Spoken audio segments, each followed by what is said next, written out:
نحمده ونصلي ونسلم على رسوله الكريم اما بعد فاعوذ بالله من الشیطان الرجیم بسم اللہ الرحمن الرحیم۔ قرآن پاک کے 13ویں پارے وما ابرئ نفسی میں قرآن مجید کی 4 صورتیں، سورہ یوسف کا دوسرا حصہ، سورہ رعد اور سورہ ابراہیم مکمل، اور سورہ الحجر کی 1 آیت شامل ہے۔ یہ ریکارڈنگ، یہ تلاوت 13 رمضان المبارک بمطابق 3 مارچ 2026 کو جامعہ اسلامیہ رضویہ ضیاء الایمان برمنگھم UK میں نماز تراویح میں تلاوت کی گئی، ان کا خلاصہ پیش خدمت ہے۔ 12ویں پارے سے حضرت یوسف علیہ السلام کا قصہ یہاں تک پہنچا تھا کہ جب عورتوں کی طرف سے حضرت یوسف علیہ السلام کی بے گناہی اور پاک دامنی ثابت ہو گئی، تو اس موقع پر بھی آپ علیہ السلام نے انتہائی تواضع اور انکساری کا مظاہرہ کرتے ہوئے فرمایا کہ میں اپنے نفس کو بھی بری نہیں بتاتا، کیونکہ نفس ہر انسان کو گناہ کا حکم دیتا ہے۔ یہ صرف میرے رب کی رحمت ہے جس کی وجہ سے میں برائی سے محفوظ رہا۔ لا حول ولا قوت الا باللہ کی تفصیل بھی یہی ہے۔ یہاں پر یہ عرض کرنا بھی فائدے سے خالی نہ ہوگا کہ علماء نے نفس کی 3 اقسام بیان کی ہیں۔ نفس امارہ جو برائی کا حکم دیتا ہے، نفس لوامہ یہ وہ نفس ہے جو برائی کرنے کے بعد ملامت کرتا ہے، نفس مطمئنہ یہ وہ نفس ہے جو اپنے رب سے راضی ہو اور وہ اس سے راضی ہو، یہ نیکی کے کاموں پر مطمئن رہتا ہے، چنانچہ نیکی اور خیر کے کام انسان کے نفس کو مطمئن بناتے ہیں، یہ کرتے رہنا چاہیے، اطمینان قلب نصیب ہوگا۔ پھر جب شاہ مصر نے حضرت یوسف علیہ السلام کو اپنے پاس بلایا اور حضرت یوسف علیہ السلام نے بادشاہ کا پورا خواب اور اس کی تعبیر دوبارہ بتائی، تو بادشاہ نے کہا کہ اس کا انتظام کون کرے گا؟ یوسف علیہ السلام نے سوچا کہ ایسا نہ ہو کہ یہ کسی نااہل کو یہ ذمہ داری سونپ دے، اس لیے خود ہی فرمایا کہ تو مجھے وزیر خزانہ بنا دے، میں نگرانی کر سکتا ہوں، اللہ نے مجھے اس کا علم بھی عطا فرمایا ہے۔ کچھ عرصے کے بعد بادشاہ نے حکومت کے تمام اختیارات حضرت یوسف علیہ السلام کو تفویض کر دیے اور ان کے ہاتھ پر اسلام بھی قبول کر لیا۔ آپ نے بہت عمدہ طریقے سے انتظامات فرمائے،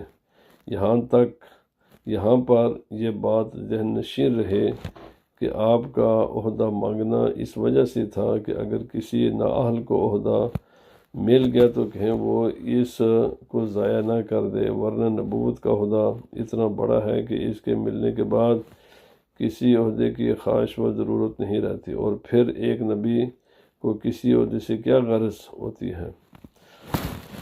اس لیے علماء فرماتے ہیں کہ جب کسی کام کا کوئی اور اہل نہ ہو تو اپنے آپ کو اس وقت پیش کرنا بہت ضروری ہوتا ہے۔ نبی کریم صلی اللہ علیہ وسلم نے جو ذمہ داری مانگنے سے منع فرمایا ہے وہ اس وقت ہے جب ایسی صورتحال نہ ہو۔ صوفی طبع علماء اس نقطے کو سمجھے۔ بہرحال جب یوسف علیہ السلام خزانے پر متعین ہو گئے، اس وقت یہ طے کیا گیا کہ قحط کی وجہ سے ہر آدمی کو ایک خاص مقدار میں غلہ دیا جائے۔ یوسف علیہ السلام کے بھائی بھی آئے اور آپ کا سب سے چھوٹا بھائی بنیامین ساتھ نہیں تھا۔ جب واپس جانے لگے تو حضرت یوسف علیہ السلام نے پوچھا کہ تم کتنے بھائی ہو؟ انہوں نے بتایا کہ ایک بھائی اور ہے، وہ والد کے پاس ہے۔ حضرت یوسف علیہ السلام نے فرمایا کہ آئندہ اس کو بھی لانا، اگر نہ لائے تو تمہیں غلہ نہیں دوں گا۔ اور ان کی واپسی کے وقت یوسف علیہ السلام نے ان کے پیسے واپس ان کے سامان میں رکھوا دیے اور ان کو پتہ بھی نہ چلا۔ جب واپس جا کر انہوں نے سامان کھولا تو اس میں پیسے موجود تھے۔ انہوں نے کہا پیسے بھی واپس آ گئے، یہ تو بہت نیک دل بادشاہ ہے، جس نے غلہ بھی دے دیا اور رقم بھی وصول نہیں کی۔ پھر اپنے والد سے وہ بولے کہ اس نے کہا کہ ہاں تم اپنے باپ شریک بھائی کو بھی ساتھ لے کر آنا۔ تو انہوں نے اپنے والد حضرت یعقوب علیہ السلام سے کہا کہ آپ ہمارے بھائی بنیامین کو ہمارے ساتھ بھیج دیں، ہم اس کی حفاظت کریں گے۔ حضرت یعقوب علیہ السلام کو پہلے سے جھٹکا لگا ہوا تھا، فرمایا کہ میں تمہارے ساتھ نہیں بھیجوں گا یہاں تک کہ تم مجھ سے پختہ عہد کرو کہ تم اس کو واپس لاؤ گے۔ جب معاملہ طے ہو گیا تو حضرت یعقوب علیہ السلام نے اپنے بیٹوں کو نصیحت فرمائی کہ میرے بیٹو، جب تم مصر میں داخل ہو تو الگ الگ دروازے سے داخل ہونا، کیونکہ وہ بڑے خوبصورت اور قد آور تھے، تو آپ کو خدشہ ہوا کہ کہیں نظر نہ لگ جائے، اور ساتھ ہی یہ بھی فرما دیا کہ یہ محض ایک تدبیر ہے، باقی کسی کو نفع یا نقصان پہنچانے کا اختیار صرف اللہ تعالیٰ کو ہی ہے۔ بیٹے حکم کی تعمیل کرتے ہوئے مختلف دروازوں سے داخل ہوئے، مگر آپ کے حقیقی بھائی بنیامین جب پہنچے تو یوسف علیہ السلام نے انہیں اپنے پاس خاص جگہ دی اور فرمایا میں تمہارا بھائی یوسف ہوں، لہٰذا تم ان باتوں پر رنجیدہ نہ ہونا جو یہ کرتے رہے ہیں۔ حضرت یوسف علیہ السلام نے ایک تدبیر اختیار کی تاکہ بنیامین ان کے پاس رہ جائے کہ جب یہ واپس جانے لگے تو غلہ ناپنے کا پیمانہ حضرت یوسف علیہ السلام کے کہنے پر چھوٹے بھائی بنیامین کے غلہ کے اندر رکھ دیا۔ جب یہ چلے تو حکومت کی طرف سے ایک شخص نے اعلان کیا کہ ہمارا غلہ ناپنے کا جو برتن تھا وہ چوری ہو گیا ہے، تم سب تلاشی دو۔ انہوں نے کہا ہم تو چور نہیں ہیں۔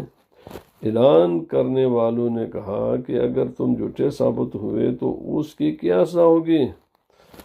خود انہوں نے کہا کہ اس کی سزا یہ ہے کہ اسے روک لیا جائے۔ حضرت یعقوب علیہ السلام کی شریعت میں یہی حکم تھا۔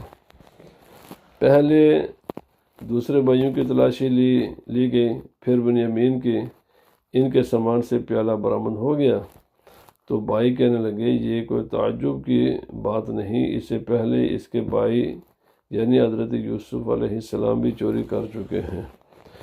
یوسف علیہ السلام کی طرف چوری کی نسبت کا واقعہ یہ ہے کہ یوسف علیہ السلام بچپن میں پرورش کے لیے اپنی پھوپھی کے پاس تھے۔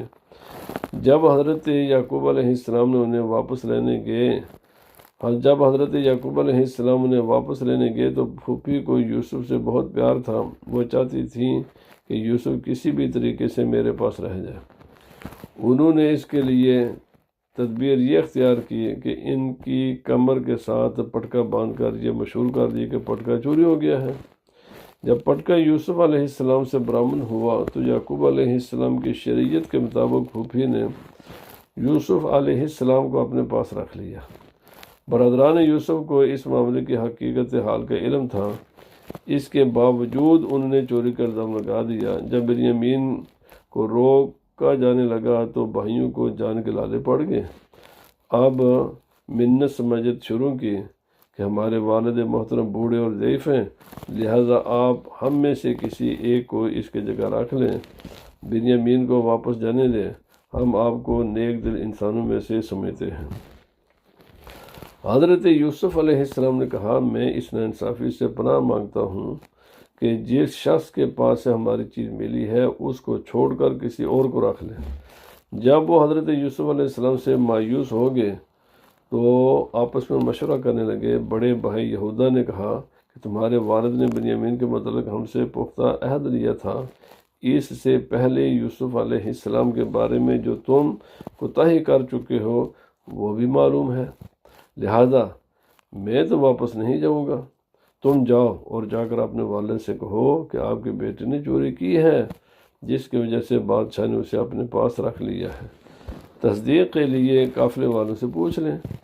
حضرت یعقوب علیہ السلام نے بیٹوں کی بات سن کر وہی جواب دیا جو حضرت یوسف علیہ السلام کے متعلق دیا تھا، اور فرمایا کہ میں صبر کروں گا، کچھ بعید نہیں کہ اللہ تعالیٰ ان سب کو میرے پاس لے آئے، اور کہا کہ میں اپنے رنج و غم کی فریاد اللہ تعالیٰ سے کرتا ہوں۔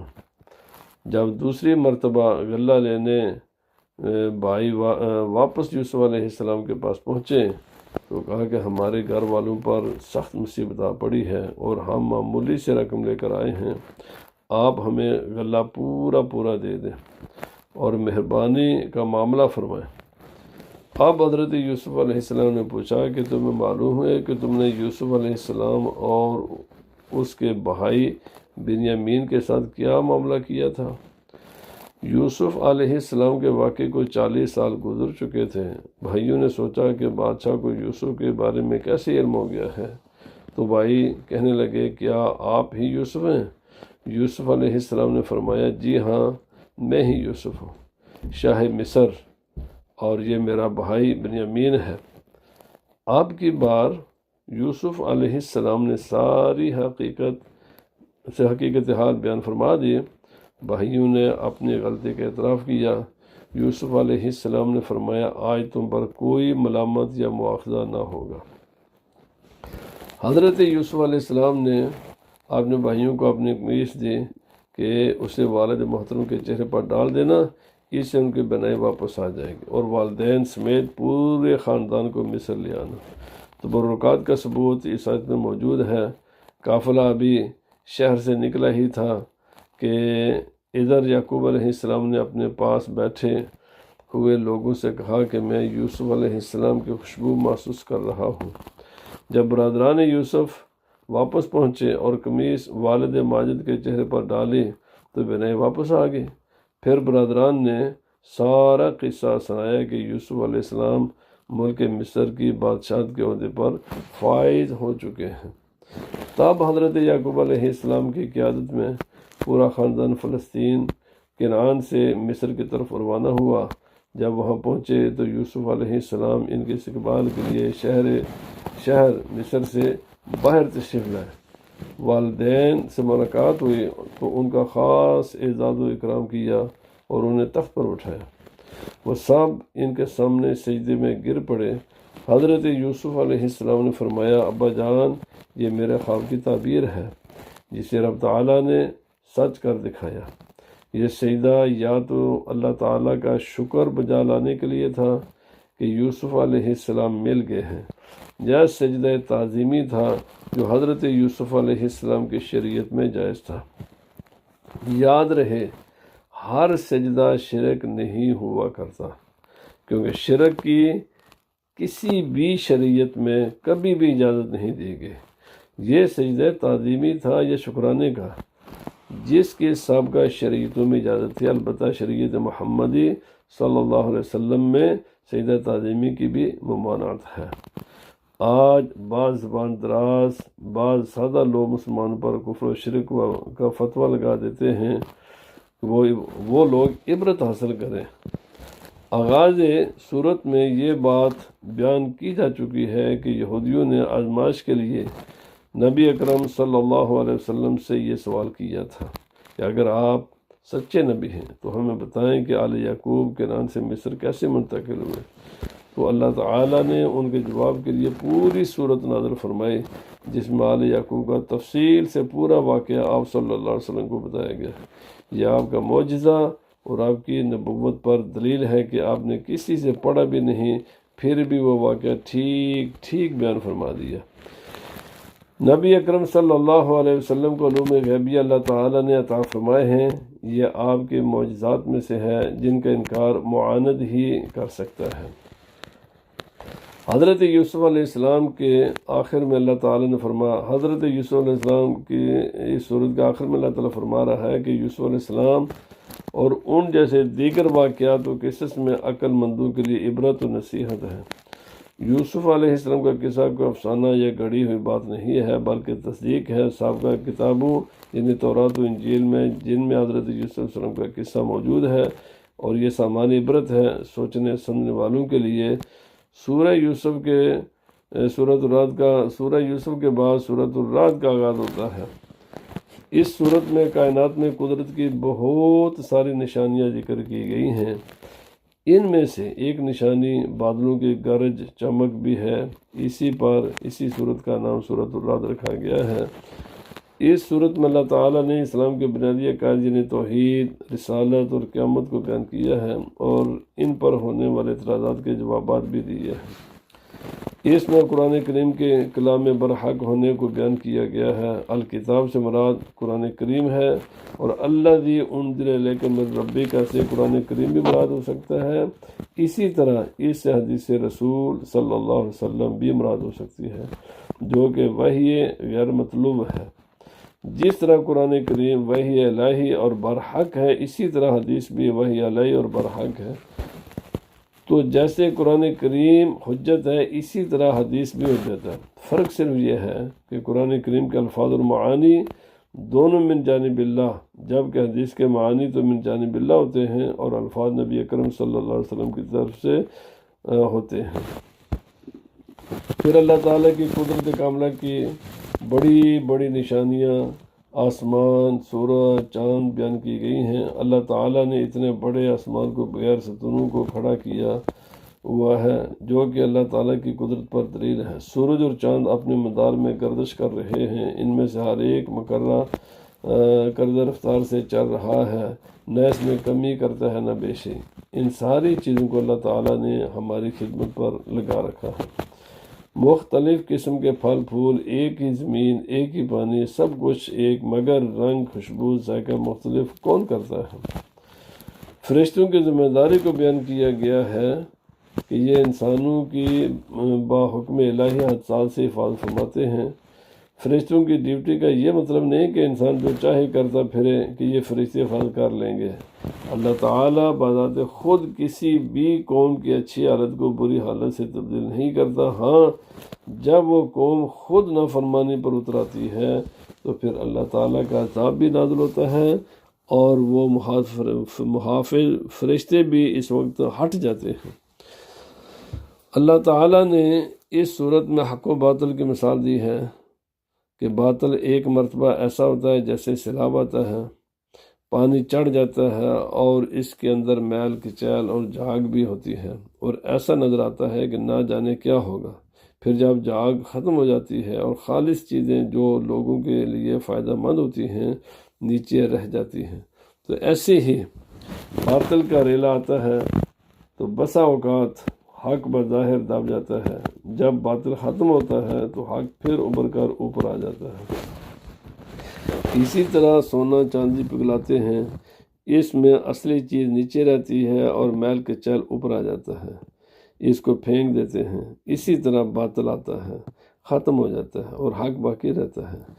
وقتی مشکل سے بندے کو متاثر نہیں ہونا چاہیے۔ حق حق ہے اور وہ اپنی طاقت دکھاتا ہے۔ حق اپنا راستہ بھی خود بناتا ہے۔ باطل پرستوں کے وقتی غلبے یا ان کی کثرت سے مرعوب ہونے کی کوئی ضرورت نہیں ہے، یہ سب عارضی چیز ہے۔ پھر اللہ تعالیٰ نے متقین کے اور اللہ والوں کے 8 اوصاف بیان فرمائے ہیں کہ وہ اللہ تعالیٰ سے کیے ہوئے عہد کو پورا کرتے ہیں، معاہدے کی خلاف ورزی نہیں کرتے، جن رشتوں کو اللہ تعالیٰ نے جوڑنے کا حکم دیا ہے انہیں جوڑے رکھتے ہیں، اپنے پروردگار سے ڈرتے ہیں، حساب کے برے انجام سے خوفزدہ رہتے ہیں، اللہ تعالیٰ کے رضا کے خاطر صبر سے کام لیتے ہیں، نماز قائم کرتے ہیں جو ہم نے انہیں رزق عطا کیا ہے، اس میں سے خفیہ اور اعلانیہ خرچ کرتے ہیں، بد سلوکی کا دفاع حسن سلوک سے کرتے ہیں۔ نبی اکرم صلی اللہ علیہ وسلم کو بہت سارے معجزات دیے گئے تھے، لیکن کفار فرمائشی معجزات کا مطالبہ کرتے تھے۔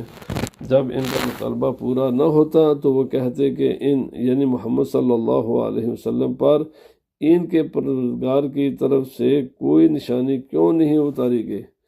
یہاں اللہ تعالیٰ نے فرمایا کہ ان کے مطالبات ان کی گمراہی کے دلیل ہیں۔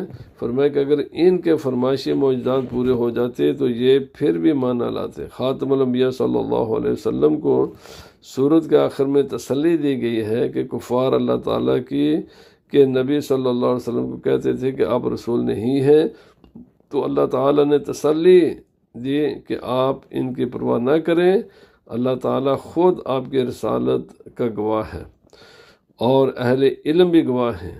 اللہ تعالیٰ نے اہل علم کو اپنے ساتھ ملا کر ذکر کیا ہے، جس سے علم اور صاحبان علم کی فضیلت کھل کر سامنے آ جاتی ہے۔ اس کے بعد سورہ ابراہیم شروع ہوتی ہے۔ حضرت ابراہیم علیہ السلام کے نام پر اس سورت کا نام رکھا گیا ہے، اس لیے سورت کا نام حضرت سورہ ابراہیم ہے۔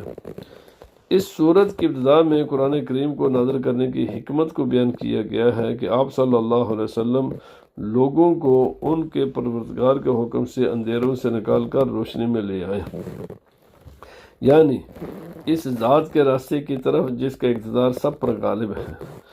کفار مکہ کو اعتراض تھا کہ قرآن کریم عربی زبان میں کیوں نازل کیا گیا ہے، کسی اور زبان میں ہوتا تو اس کا معجزہ ہونا بھی ظاہر ہو جاتا۔ اللہ رب العزت نے جواب دیتے ہوئے فرمایا کہ ہم نے جب بھی کسی قوم میں نبی بھیجا تو اس قوم کی زبان دے کر بھیجا تاکہ وہ انہیں ان کی زبان میں بات سمجھا سکے۔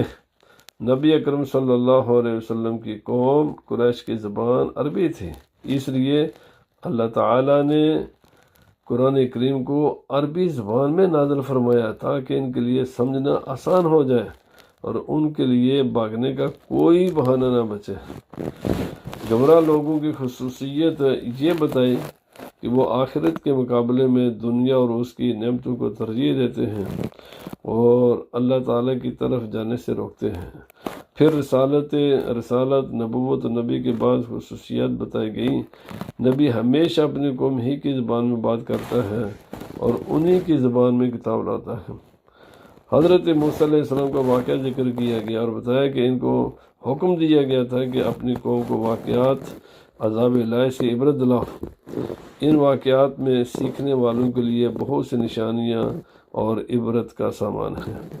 صبر اور شکر کرنے والا انسان ہی عبرت حاصل کرتا ہے۔ اللہ تعالیٰ کی طرف سے دی ہوئی نعمت پر شکر ادا کرنے سے نعمتوں میں اضافہ ہوتا ہے، یا تو مقدار میں اضافہ ہوتا ہے یا نعمتوں کے باقی رہنے میں ہوتا ہے۔ شکر کرنے کی بجائے ناشکری کی جائے تو یہ دنیا میں نعمتیں چھین لی جائیں گی یا آخرت میں عذاب ہوگا۔ جس طرح اللہ تعالیٰ کا شکر ادا کرنا واجب ہے، اسی طرح مخلوق خدا جو کسی سے حسن سلوک کرے اس کا شکر ادا کرنا بھی ضروری ہے۔ پھر نبی کریم صلی اللہ علیہ وسلم کو تسلی دی گئی کہ جس طرح کے اعتراض یہ کفار مکہ پر کرتے ہیں اسی طرح کے اعتراضات سب انبیاء کرام کی اقوام نے کیے۔ اللہ کے غضب اور نافرمانی سے ڈرنا ایمان کی علامت ہے۔ آخرکار رسول ہی فتح یاب ہوتا ہے اور جابر دشمن نامراد ہوتے ہیں۔ جہنم کی ہولناکی بیان کی گئی کہ وہاں پینے کو پیپ کا پانی دیا جائے گا۔ موت ہر طرف سے آئے گی لیکن جہنمی مرے گا نہیں۔ اس دن نجات کی کوئی صورت نہیں ہوگی۔ قیامت کے روز یہ سب آپس میں جھگڑیں گے۔ اس کے بعد شیطان کی تقریر کا ذکر ہے کہ جب سب جنت والے جنت میں اور جہنم والے جہنم میں چلے جائیں گے تو شیطان یہ کہے گا کہ اللہ کا وعدہ سچا تھا اور میرا وعدہ جھوٹا تھا، میں نے صرف بلایا اور بہکایا تھا، بات تم لوگوں نے خود ہی مانی تھی۔ آج ہم ایک دوسرے کی کوئی مدد نہیں کر سکتے۔ میں اللہ تعالیٰ کے شرک کا انکار کرتا ہوں، اللہ تعالیٰ کے ساتھ شرک کا انکار کرتا ہوں۔ شیطان اپنے سب جرائم کا اقرار اس لیے کرے گا تاکہ اہل جہنم اور زیادہ حسرت زدہ اور غم کا شکار ہوں۔ یہ سب شیطان جو آج انسان کو گناہوں کے دلدل میں دھکیلنے کے لیے ایڑی چوٹی کا زور لگاتے ہیں، قیامت کو صاف انکار کر دیں گے۔ اس لیے انسان کو کسی بہکاوے میں آ کر خدا تعالیٰ کی نافرمانی نہیں کرنی چاہیے۔ برادری کی خوشنودی حاصل کرنے کی کوشش کرنے والے عبرت حاصل کریں۔ کلمہ طیبہ اور کلمہ خبیثہ کی مثال، کلمہ طیبہ سے مراد کلمہ ایمان، توحید، رسالت، قیامت ہے۔ کلمہ خبیث سے مراد کفر اور شرک کا کلمہ ہے۔ فرمایا کہ کلمہ طیبہ اس پاک درخت کی طرح ہے جس کی جڑیں مضبوط ہوں اور اس کی شاخیں آسمان کی طرف بلند ہوں اور وہ پھل بھی خوب لاتا ہو، اور کلمہ خبیثہ اس پودے کی طرح ہے جو زمین کے اوپر سے ہی اکھاڑ لیا جاتا ہے، اس کو زمین میں کوئی استحکام اور اجماع نہیں ہوتا، یعنی اسے اکھاڑیں تو فوراً اکھڑ جاتا ہے۔ کفر و شرک بے بنیاد چیزیں ہیں، جن کے کوئی بنیاد نہیں ہے۔ اسی طرح نفسانی خواہشات بھی درجہ بدرجہ ہیں۔ بتایا گیا کہ قیامت کے دن کوئی خرید و فروخت ہوگی اور نہ ہی کوئی دوستی کام آئے گی۔ پھر بتایا کہ سمندروں میں کشتیوں کے چلنے، دریا، سورج، چاند، رات، دن کے آنے جانے میں عقل والوں کے لیے نشانیاں پائی جاتی ہیں۔ بتایا گیا کہ اللہ تعالیٰ کی نعمتیں بے حساب ہیں، کوئی ان کا حساب نہیں رکھ سکتا۔